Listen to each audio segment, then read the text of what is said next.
अक्सर पुरानी यादें बहुत ही अजीब तरीके से हमारे जहन में वापस आती हैं। कभी बारिश के बाद वो मिट्टी की सोंधी महक से, तो कभी किसी पुराने परफ्यूम के खुशबू से। बिल्कुल। वो यादें अचानक से ताज़ा हो जाती हैं। हाँ, लेकिन एक याद जो शायद हमारे बहुत से सुनने वालों के बचपन से गहराई से जुड़ी होगी, वो है कपड़ों की उन पुरानी दुकानों की एक खास महक हाँ। और वो माहौल। मतलब आज जब हम मॉल्स में जाते हैं तो हर तरफ सजे धजे पुतले या मैनिक्विन्स नजर आते हैं। वो दूर से ही बता देते हैं कि भाई क्या पहनना है और वो कैसा दिखेगा। हाँ, आज तो सब कुछ सामने ही सजा होता है। नहीं, लेकिन कुछ दशक पहले ऐसा नहीं था। अरे बिल्कुल नहीं था। उस समय कपड़ों की दुकानों का नज़ारा ना किसी गोदाम जैसा होता था। मतलब लकड़ी के बड़े बड़े काउंटर्स और उनके पीछे कपड़ों के सैकड़ों थान, रोल और बंडल रखे होते थे। हाँ, वो थान के थान। एकदम। एक तरह से देखा जाए तो सही कपड़ा ढूंढना उस वक्त किसी खजाने की खोज से कम नहीं होता था। और उसी खजाने की खोज से हम आज की अपनी इस चर्चा की शुरुआत करने वाले हैं। omimai.com द्वारा प्रस्तुत शिल्प और डिजाइन की मूल बातें के सीजन 3 के पहले भाग में सभी का स्वागत है। हमारा ये सफर एक नए और बेहद दिलचस्प मोड़ पर है, क्योंकि पिछले सीजन में यानी सीजन 2 में हमारी चर्चा अलग-अलग टेक्सटाइल क्राफ्ट्स तक ही सीमित थी। जो कि अपने आप में एक बहुत ही समृद्ध विषय था। लेकिन इस तीसरे सीजन में हम एक कदम आगे बढ़ रहे हैं। बिल्कुल। अब हम सिर्फ क्राफ्ट की बात नहीं करेंगे, बल्कि डिज़ाइन और फैशन के उन कॉन्सेप्ट्स को समझेंगे जो इन टेक्सटाइल आर्टिफैक्ट्स और उनके प्रोडक्ट डेवलपमेंट के साथ गहराई से जुड़े हुए हैं। यानी कपड़ा बनता कैसे है से लेकर वो शरीर पर बर्ताव कैसे करता है, उस तक का पूरा सफ़र। क्या बात है। और इस सफर की शुरुआत बचपन की उसी पुरानी याद से करते हैं। अपनी माँ के साथ कपड़े खरीदने जाने का वो जो अनुभव था ना, एक बात जो शायद हर किसी ने गौर की होगी, वो ये कि माँ कभी भी कपड़े को सिर्फ देखकर नहीं चुनती थी।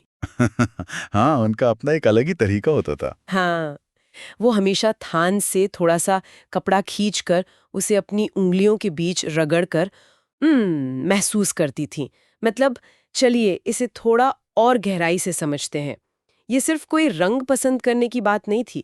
ये कपड़े के लुक यानी दिखावट और फील यानी स्पर्श का एक बहुत ही जटिल टेस्ट होता था। और मजे की बात यह है कि इसे अगर हम डिजाइन और विज्ञान की भाषा में समझें, तो जो चीज बचपन में हमें सिर्फ एक सामान्य सी आदत लगती थी, वो दरअसल टेक्सटाइल इंजीनियरिंग का एक बहुत बड़ा सिद्धांत है। ओहो, सच में? बिल्कुल। लुक का सीधा मतलब है कपड़े की विजुअल क्वालिटीज, यानी उसके दृश्य गुण, कि वो आंखों को कैसा दिखता है। और फील का मतलब है उसकी टैक्टाइल क्वालिटीज, यानी उसके स्पर्श संबंधी गुण, कि वो त्वचा को कैसा महसूस होता है। इसे एक असल जिंदगी के उदाहरण से समझना मुझे लगता है सबसे बेहतर होगा। omimai.com पर एक बहुत ही खूबसूरत कहानी मौजूद है जो इस पूरी थ्योरी को बहुत ही आसान तरीके से समझाती है। ये कहानी नीना और उसकी माँ की है। हाँ, मैंने भी पढ़ी है वो कहानी, बहुत दिलचस्प है ना?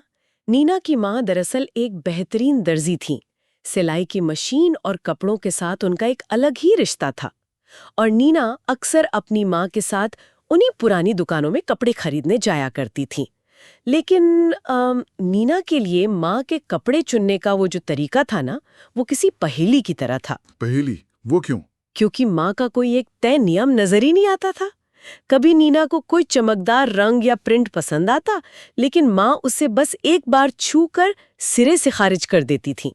और सबसे ज्यादा उलझन तब होती थी जब जिस कपड़े को माँ एक दिन बिल्कुल बेकार बता देती थी, कुछ हफ्तों बाद किसी दूसरे परिधान के लिए वही कपड़ा उनकी पहली पसंद बन जाता था।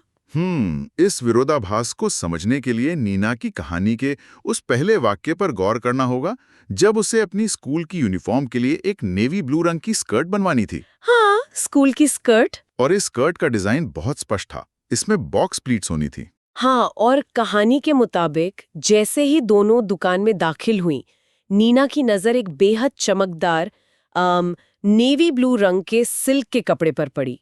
मतलब रंग बिल्कुल परफेक्ट था, एकदम गहरा नीला। लेकिन माँ ने उसे छूते ही मना कर दिया, जो कि जाहिर था। फिर दुकानदार ने मदद करने की कोशिश की। उसने एक मीडियम वेट का कैम्ब्रिक कपड़ा निकाला। रंग उसका भी एकदम सही था, लेकिन उसे देखते ही नीना की माँ दुकानदार पर बुरी तरह भड़क गईं। और वो भड़कना एक अनुभवी दर्जी के नजरिए से पूरी तरह जायज था। अच्छा, वो कैसे?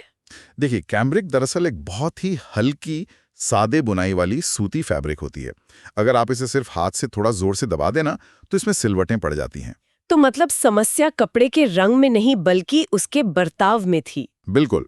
जरा सोचिए, एक स्कूल की स्कर्ट जिसे एक बच्ची दिन भर पहनेगी, स्कूल में बैठना, भागना, खेलना, और उस स्कर्ट में बॉक्स प्लीट्स हैं। हाँ, प्लीट्स को तो सेट रहना पड़ता है। वही तो, बॉक्स प्लीट्स को एक बहुत ही सख्त और सीधी लाइन में टिका रहना होता है। अगर आप सिल्क या कैम्ब्रिक का इस्तेमाल करेंगे तो स्कूल पहुंचने के 1 घंटे के अंदर ही वो सारी प्लीट्स अपना आकार खो देंगी और स्कर्ट बिल्कुल सिकुड़ी हुई और बेढंगी लगेगी। सिल्क बहुत ज्यादा मुलायम होता है, वो प्लीट का कड़कपन झेल ही नहीं सकता। ओ, अब समझिए। यही वजह थी कि माँ ने दुकानदार की पसंद को दरकिनार किया और सीधे उस सेक्शन में चली गई जहाँ पुरुषों के कपड़ों के भारी फैब्रिक रखे होते हैं। उन्होंने वहां से एक भारी वजन वाला थोड़ा कड़क कपड़ा चुना, एकदम सही फैसला। क्योंकि वो भारी कपड़ा उन प्लीट्स के दबाव को सह सकता था और बिना नीचे किसी भारी बॉर्डर लगाए भी अपनी जगह पर दिन भर सीधा टिका रह सकता था। ये कपड़े की कार्यक्षमता या कहें फंक्शन को समझने का एक बेहतरीन उदाहरण है। लेकिन कहानी का असली पेच तो इसके बाद आता है। हाँ, यहाँ बात सच में बहुत दिलचस्प हो जाती है। कुछ ही हफ्तों बाद परिवार में एक शादी का मौका आया। इस बार नीना के लिए एक एथनिक लॉन्ग स्कर्ट यानी कि एक लहंगा बनवाना था। इस लहंगे का डिजाइन ऐसा था कि कमर के पास बहुत सारी चुन्नटें आनी थी और नीचे की तरफ एक चौड़ा लेस का बॉर्डर लगना था। तो अब इस परिधान के लिए माँ का चुनाव क्या था? यही तो सबसे बड़ा सस्पेंस है। इस बार माँ ने खुशी खुशी वही चमकदार नेवी ब्लू रंग का सिल्क चुन लिया, जिसे उन्होंने स्कूल की स्कर्ट के लिए ये कहकर खारिज कर दिया था कि ये काम का नहीं है। अब यहाँ मेरा आपसे एक सीधा सवाल है। पूछिए। एक ही कपड़ा जो एक जगह बिल्कुल बेकार था, वो दूसरी जगह एकदम सही कैसे हो सकता है? मतलब क्या कपड़ा सिर्फ कपड़ा नहीं होता?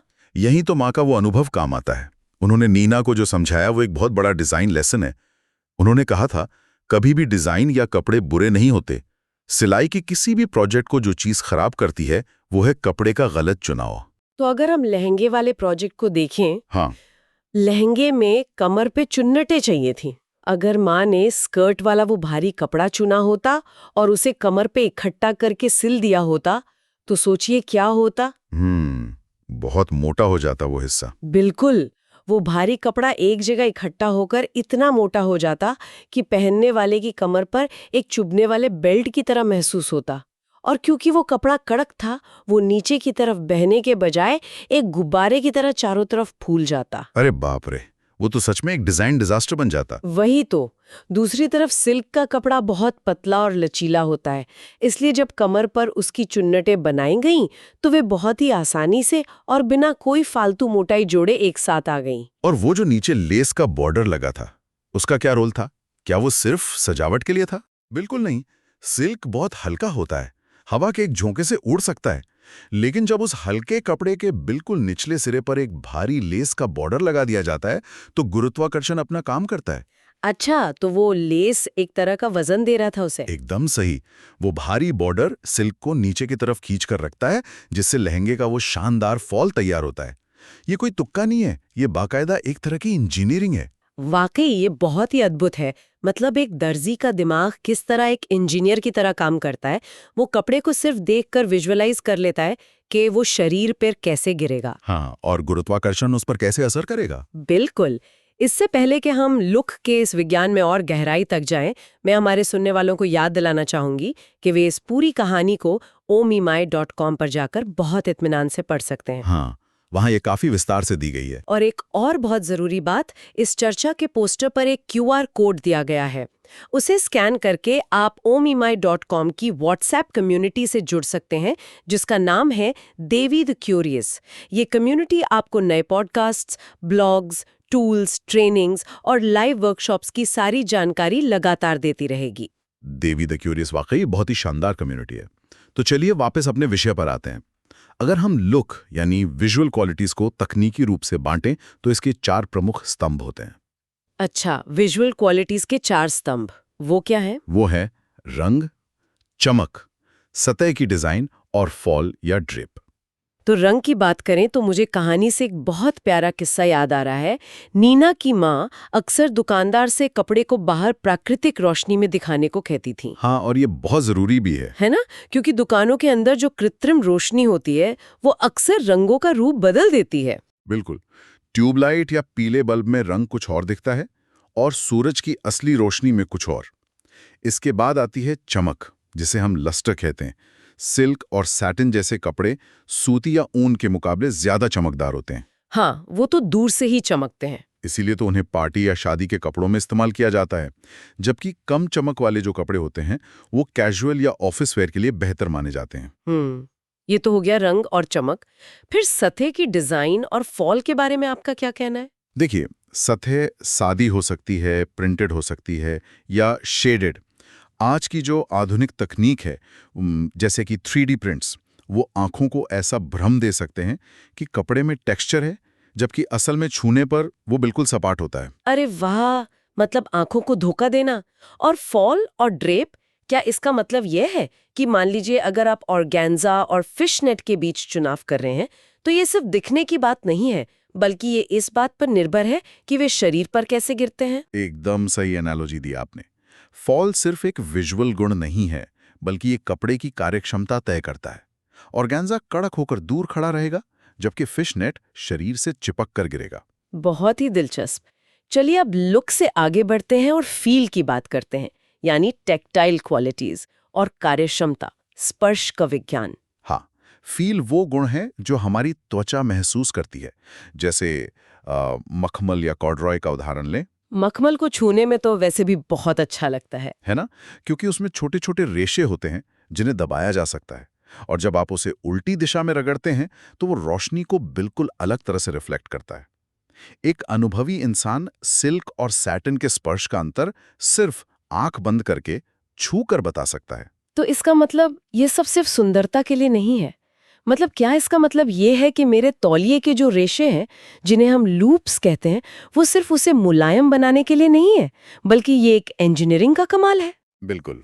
और यह सबसे दिलचस्प बात यह है कि तौलिए के वो एक्स्ट्रा रेशे दरअसल कपड़े का सरफेस एरिया, यानी उसका सतह का क्षेत्रफल, कई गुना बढ़ा देते हैं। अच्छा। हाँ, जिससे वो पानी को किसी सादे कपड़े के मुकाबले बहुत तेजी से सोख लेता है।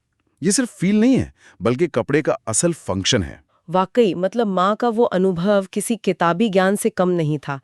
नीना की माँ कोई टेक्सटाइल वैज्ञानिक तो थी नहीं, लेकिन जिंदगी की प्रयोगशाला में उन्होंने जो सीखा वो किसी बड़ी डिग्री से कम नहीं था। बिल्कुल सही कहा आपने।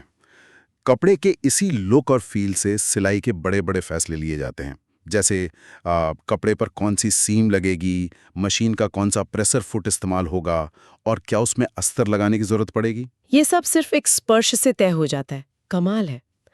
तो अब हम अपनी इस चर्चा को समेटते हैं। आज हमने जाना कि लुक और फील सिर्फ शब्द नहीं है, ये एक अच्छे डिजाइनर की सबसे बड़ी पहचान है। हाँ, एक गहरी समझ है। जरूर बताएं कि वो भविष्य में किन विषयों पर ऐसे गहरी चर्चा सुनना चाहेंगे। उनके सुझाव हमारे लिए बहुत काम के होंगे। बिल्कुल। और जाने से पहले एक बार फिर याद दिला दूं कि आप पोस्टर पर दिए QR कोड को स्कैन करके omemai.com की WhatsApp community Devi the curious का हिस्सा जरूर बने, ताकि ऐसे ही बेहतरीन कंटेंट, टूल्स और लाइव वर्कशॉप्स आपसे बिल्कुल मिस ना हो। omemai.com की ये पहल वाकई कमाल की है ना? तो अपना कीमती समय देने के लिए आप सभी का बहुत बहुत धन्यवाद। हम ऐसे ही और भी शानदार विषयों के साथ वापस आएंगे, इसलिए हमारे इस अध्ययन को फॉलो करें और हमारे साथ बने रहें। लेकिन जाते जाते मैं एक विचार छोड़कर जाना चाहता हूँ। जी बिल्कुल। आज हमने इस बात पर चर्चा की कि कपड़े को इंसान के स्पर्श और नजरों से परखना कितना जरूरी है। लेकिन आज के इस डिजिटल युग में जब हम स्क्रीन पर देखकर ऑनलाइन कपड़े खरीदते हैं और उन्हें बिना छुए ही चुन लेते हैं, तो सोचिए स्पर्श की ये दूरी कपड़ों के साथ हमारे रिश्ते और हमारी डिजाइन की समझ को कैसे बदल रही है। क्या हम फील करना भूलते जा रहे हैं? इस पर जरूर सोचिएगा।